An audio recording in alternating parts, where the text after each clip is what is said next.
welcome to the Mini Enthusiast.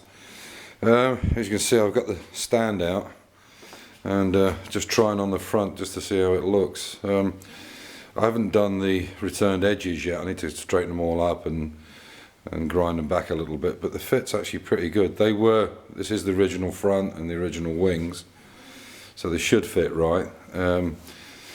What I need to do though is put the subframe in so I can check, put the front subframe in, and then I can check that those pieces down there, that one and that one, line up, and then but I'm quite a long way away from that yet. I've still got all this side to do yet. All this side's got to be sorted out, so I'll put this in a sill, door step, and outer sill on first, get the body rigidity back in it, and you can see it's on the pit jack at the moment.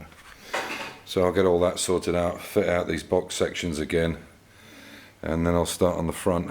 But there was a couple of things I didn't mention. I meant to mention in the last video, and one of them is this Scuttle panel. This is from the other Cooper, which is down in the lower garage. And if you look here, it's probably not so important in the UK, but and the later models, the earlier models, they used to put the body number onto where the radiator mounted. It was normally stamped into the body, and in the later cars, they actually put them in this. You can see the number there. They put them in the Scuttle. So if you're replacing the Scuttle, you should really put this number back in. Normally what happens is these get filled up with paint, and if you can't see this number, it's very hard to get it without taking the bonnet off. But if you can't see the number and there's a lot of paint in these, what you can do is when it's on the car, is put a mirror under this side, and you can see that the numbers, I'll turn it over so you can see it, and you can see the numbers come out better on the other side, and you can actually feel them. So you use like a little dentist mirror, and you should do that. For me in Austria, I have to do it because the car was registered in the UK and I'm now re-registering in Austria, in Europe. It has to go through a special mechanical test, and they want to see this body number. So I have to put it onto the Scuttle, which I've got up there. And this being a replacement one, it means I have to get it stamped. So that's where to look for. It's right under there, it should be. And that will check whether the body is the original body or not, or well, the Scuttle anyway.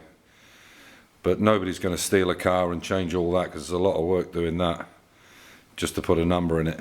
So, but that's, and then on the older cars, they were thereby. There was a cowling around the radiator, and they were stamped on the top of there on the older cars.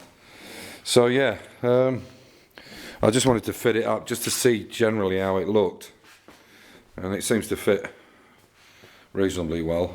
So yeah, I can take it apart now and then start on this other side. And what I'll do, as I say, is I'll get all these returned edges sorted out, cleaned up, and then put the front subframe in before I actually put it in place. But that's how it's going to look.